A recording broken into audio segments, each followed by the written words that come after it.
Hi, this is Tim Fenbert with LeaderGov. Hi, I'm Bill Stark. Welcome. We're glad to be with you today to talk about an important subject in leadership called empowerment. And this idea of empowerment, Bill, is about transferring some of your control to someone else. And you know, that idea of giving up power and delegating is kind of scary for a lot of us. But you know, we're going to kind of break this down and talk about some best practices in the way you delegate and the way you empower your team. And it's really a powerful idea that will no doubt make your team stronger and make you a better leader. You know, just a question, I guess. As a leader listening to this, you have a boss, right? Your boss is the city manager, county manager, or maybe a director.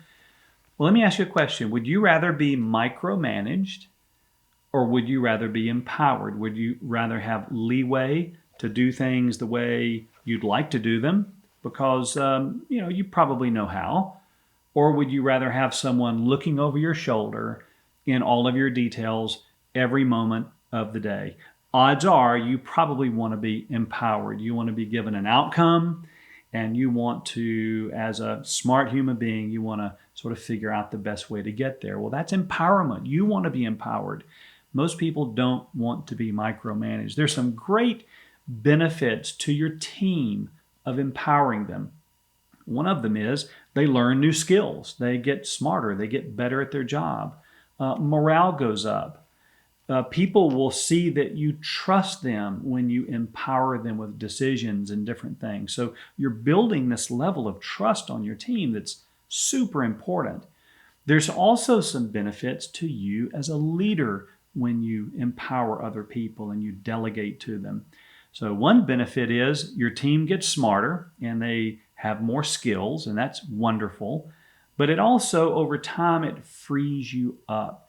It gives you time to work on other things, looking at more strategic initiatives. So this idea of being micromanaged or empowered, it's really pretty simple. And then, if we look at the benefits, there's some tremendous benefits to investing some time in empowering your team. Bill, we want to talk about a couple kind of areas of empowerment that you should consider. If you think about ways you can empower, here's some great areas you should focus on. First is maybe around money. You know, that could be a difficult one, but the budget process actually creates opportunities for you to maybe slice up that budget a little bit and give some of your team members the ability to figure out how they're going to spend those resources. So if you can find ways to delegate some of that money authority, it's very powerful. The second area is actually people. And this may be a very difficult thing to give up as a leader and as a manager, but if you can find ways to allow other team members to lead some of your team and give them some of those people authorities, it's a great way to build up future leaders and future managers on your team. They can't do it unless they try it. So if you can figure out a way to maybe change your organization and get more people to empowered to do some leadership for the employees, very, very good. And the last area is around decision authority. And, some great corporations in the private sector have shown us giving authority to people, maybe giving them some authority to give out to solve customer service issues with maybe a budget. A few dollars, they can solve a problem. I love when I'm at a restaurant and I have a problem, the waiter has the authority to solve my problem, right? They don't have to go to their manager to do it. So maybe there's some decision-making authority that you can look in your operation and give to your people, empower them to take action and solve the problem right there, as opposed to having to get back with you or someone else in the department.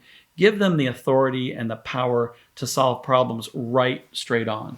Yeah, another area that you can delegate or empower people is in this area of projects. If you have a project of wanting to procure a new tool, let's say you need to buy a $5,000 widget for your department, you might want to delegate or empower your team to do the research on what's the best tools to buy, or maybe empower them to come up with a list of what the ideal tool is that you want to purchase. These are all things that you can delegate to your team around a project and a sort of a one-time effort. But whatever it is that you choose, Tim had some great ideas. The way you do this is pretty straightforward, and this is a broad generalization, so you might want to do a little bit more homework of your own. But first of all, when you meet with your team or you meet with an individual to delegate something to them, to empower them, you want to do this privately. You don't want to do this casually in the hallway. This deserves a sit-down, warm up the chair meeting. Secondly, you want to be very clear as to what the outcome is. What do you want them to do as the end result? Okay, Jody, we want you to research 10 vendors for this new widget and rank them in most important widget down to least important widget. And you've got 2 weeks to do it. Get 2 other people on the team together, and y'all do this research on this new thing that we need to purchase. That's a very specific. And in 10 days or a week or whatever, you'll have your ranked list. So that's explaining what the outcome is.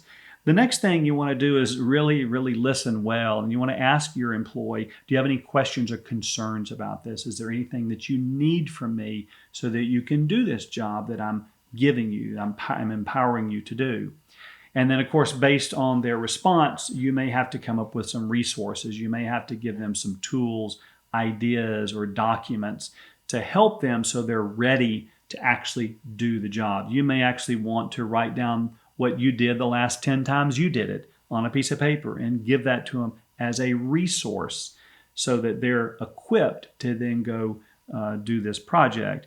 Lastly, once they're equipped, check in with them periodically. If this is a 4-month project you're delegating, don't wait until the end of the month 4 to ask them how it's going. You want to check in maybe every couple of weeks, every 3 weeks, and say, hey, where are you? What's going on? How's it going? How can I help you, if at all? And then lastly, just appreciate them at the end and tell them what you saw them do that was impressive, that you're happy about.